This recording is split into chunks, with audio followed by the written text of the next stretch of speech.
Hi hello friends, welcome back to media talks. நான் உங்கள் மௌனிகா. நாளைக்கு சண்டே ஸ்பெஷல் எபிசோட். என்ன தான் நடக்கும்? ஸோ இதான் நடக்கும்னு நான் சொல்ல வரல. இந்த மாதிரி நடக்கிறதுக்கு வாய்ப்புகள் இருக்குது. எனக்கா அப்படி தான் தோணுது. உள்ளுக்குள்ள ஒரு தாட்டு. 2 விஷயங்கள் இருக்குது, அது டிஸ்கஸ் பண்ணுவோம் என்ன அப்படின்னு சொல்லிட்டு. ஸோ போலீஸ்கிட்ட நம்ம யமுனா போட்டு கொடுத்துட்டாங்க, விஜய் எங்கே இருக்காரு அப்படின்னு சொல்லிட்டு. எனக்கு தெரிஞ்சு யமுனா தெரிஞ்சு போட்டு கொடுக்குற மாதிரி தெரியல. ஸோ நிவின் பொய் சொல்கிறாருன்னு நினச்சி தான் போட்டு கொடுத்துருப்பாங்க நினைக்கிறேன். பிகாஸ் யமுனாவுக்கு விஜய் போட்டு கொடுக்குறதுல என்ன ஒரு எதுவுமே யூஸ் இல்லை இல்லையா? ஸோ யமுனாவோட ப்ராப்ளம் சால்வ் ஆகும்னா காவேரியும் விஜயும் சேர்ந்தால் தான் அவங்களோட ப்ராப்ளம் சால்வ் ஆகும். பட் ஆனால் லூசுத்தனமாக இவங்க விஜயை போட்டு கொடுத்துருக்காங்க. எனக்கு தெரிஞ்சு விஜய் அங்கே இருப்பாருன்னு நினச்சி போட்டு கொடுத்துருக்க மாட்டாங்க. ஸோ நிவின் பொய் சொல்கிறாரு அப்படின்னு நினைப்பதான் தான் போட்டு கொடுத்துருப்பாங்கன்னு நினைக்கிறேன். இது என்னோட தாட்டு. இல்லை வேணும்னே போட்டு கொடுக்குறதுக்கு அந்த, ஏன்னா யமுனா என்ன வேணாலும் பண்ணுவாங்க. அவங்க ஒரு லூஸ்தனமான ஒரு கேரக்டர். பார்ப்போம் என்ன எதுக்காக சொல்லியிருக்காங்க அப்படின்னு சொல்லிட்டு.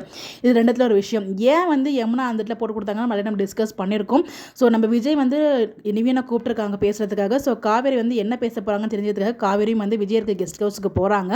ஸோ யமுனா விஜயை பார்க்கல, நிவினையும் காவேரியும் பார்த்துட்டு அவங்க 2 பேரும் புதுசாக வீடு எடுத்து தங்கியிருக்காங்க அப்படிங்கிற மாதிரி தப்பான நோக்கத்தில் தான் அது அவங்க தப்பாக புரிஞ்சுக்கிட்டு.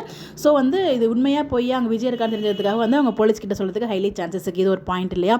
ஸோ போலீஸ் கிட்ட சொல்லிட்டாங்க. போலீஸ் விஜய் தேடி விஜய் தேடி போயிட்டாங்க. ஸோ எல்லாருமே எப்படி என்ன சொல்கிறாங்கன்னா, அவங்க தப்பிச்சிடுவார் விஜய் அப்படின்னு சொல்லிட்டு. தப்பிச்சிட்டா ஓகே தான். இன்கேஸ் 2 விதமாக நான் யோசிக்கிறேன். ஒன்று, தப்பிக்கல விஜய் அரெஸ்ட் ஆகிட்டாருன்னா கண்டிப்பாக காவேரி உங்களை வெளியில் இருக்கிறதுக்கான போராடுவாங்க. ஸோ அது ஒரு ஹையான வோல்டேஜாக ட்ராக்காக இருக்கும். அரெஸ்ட் ஆகிட்டாரு அப்படின்னா, அரெஸ்ட் பண்ணால் நல்லா இருக்காது. பட் அரெஸ்ட் ஆகிட்டாருன்னு நான் சொல்கிறேன். எனக்கு அரெஸ்ட் ஆக வாய்ப்பு இல்லை. ஸோ நம்ம விஜய் எப்படியும் தப்பிச்சிடுவார். அதுக்கப்புறம் அவர் என்ன பிளான் போடுறாருன்னா, அவர் ஒரு பிளான் போட்டிருக்கிறதுனா நம்மளால் கெஸ் பண்ண முடியல. அது நிவினால் மட்டும்தான் பண்ண முடியும். அது நிவின் பண்ணுவாரா இல்லை தப்பாக எடுத்துப்பாரா, பண்ண சொல்கிறதுக்கே தயங்கிட்டே இருக்கார். அப்படி என்ன தான் பிளான் பண்ணுறாரு நமக்கு தெரியல விஜய். ஸோ இன்கேஸ் நம்ம நிவின்மே பண்ண அக்செப்ட் பண்ணுறான்னு வச்சுக்கோங்களேன். ஸோ அதில் ஏதோ ஒரு பிளானை போட்டு பசுபதி உள்ளே வர வச்சு ஸோ பசுபதி அரெஸ்ட் பண்ணுறதுக்காக கூட போலீஸ் ட்ராக் இருக்கலாம். கண்டிப்பாக இப்போ போலீஸ் ட்ராக் ஷூட் தான் போயிட்டு இருக்கு. ஏஆர்எஸ் கடனில் ஷூட் போயிட்டு இருக்கு. போலீஸ் ஸ்டேஷன் ட்ராக் இருக்குது. ஒன்று விஜய்க்காக போலீஸ் ஸ்டேஷன் போகணும், இல்லைனா பசுபதி விஜய் போட்ட பிளான் சக்ஸஸ் ஆகி பசுபதி சிக்கி போலீஸ் ஸ்டேஷன் போகிற மாதிரி ட்ராக் இருக்கும். இது 2ல் ஒரு ட்ராக் இருக்க ஹைலி சான்சஸ் இருக்குது.